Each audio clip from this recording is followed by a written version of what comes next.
Hey, what's going on? You know who it is. You know what it is. All right, you guys. P Gang, great performance by Jerron Boots Ennis. Yeah, he did his thing, man.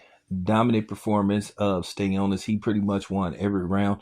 My assessment of the fight, I give his performance. I give his performance a A. I give it a A. For the most part, he did what he wanted in the fight. He really controlled the pace and he just had the better moments. He won the battle and everything, the battle of strength, the battle of power. He was able to do whatever he wanted. Even in exchanges, he would get the better in exchanges. Stay Honest landed a couple of big shots. It was just periodically. He never did anything to make me believe that he could turn the fight around. And when you see that type of performance in one guy, where you just see such a dominant performance and you could just tell, hey, this guy's just in crew control. Boots was having fun in the fight. He was showboating a little bit. Hey, no problem with that. Do what you got to do. At the end of the day, you're not only a boxer, you consider the entertainer because, that's what they consider fighters due to the fact that they are not fighting on teams. So it is individually act and it's about your performance. So he looked like he was having fun in there. He was a 6-1 favorite. So the final results of the fight didn't shock anybody. Stay Honest showed that he was overmatched in that fight. And you saw every indication by the second round when Boots was able to start teeing off on him, landing those blistering combinations. Boots did everything right for the most part. Now, there were times in the fight where he got hit with a couple of counters, but that's boxing. I'm gonna say this again. I think the standard of defense is held a little too high for boxers based off, watching Floyd Mayweather and Andre Ward all these years, guys that were like very hard to consistently hit.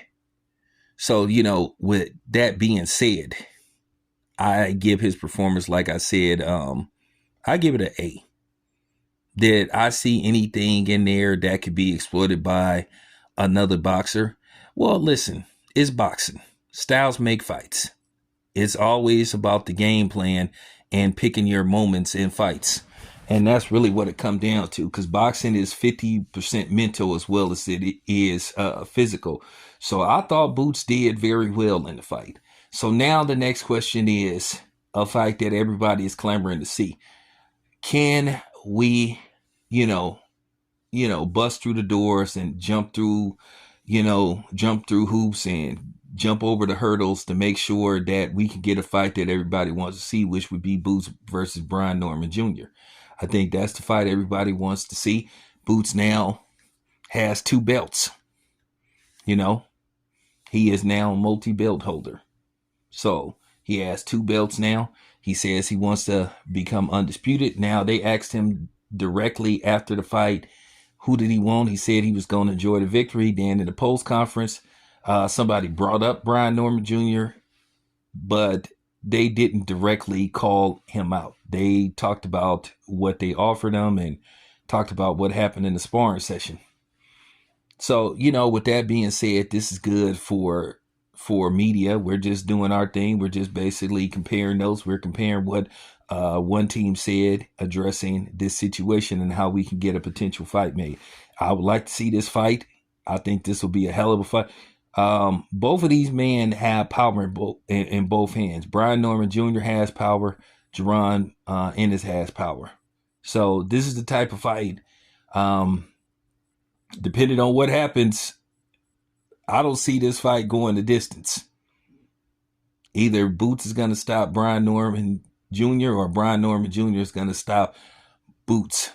This is one of these fights you damn near can book it that this fight is not going to go in the distance. This could be George Foreman. This could be Foreman Laos, 2025. Now, who do I think would win the fight? That's interesting because I've actually saw Brian Norman Jr. fight twice. I've actually seen him fight in person, and I've saw Boots fight quite a bit on TV internet, whatever you want to call it now. So, like I said, if you look at styles, they have the perfect style that match each other. So when I say this could be Hagler, Hearns, yeah, it could be that fight. Brian Norman Jr. is far improved from a 2020 sparring session, and he's shown it. He's improved from his last fight that he had last May in San Diego. So we're just going to have to see. But this is going to be an interesting fight. So hopefully, we can get through the politics of boxing and we can get this fight did. At the end of the day, pay these people what they asking for. At the end of the day, this is what bothers me in boxing, and this bothers me in general when it pertains to, fighters with melanin in them. You always hear about them trying to offer you a lowball nigga deal, as I say.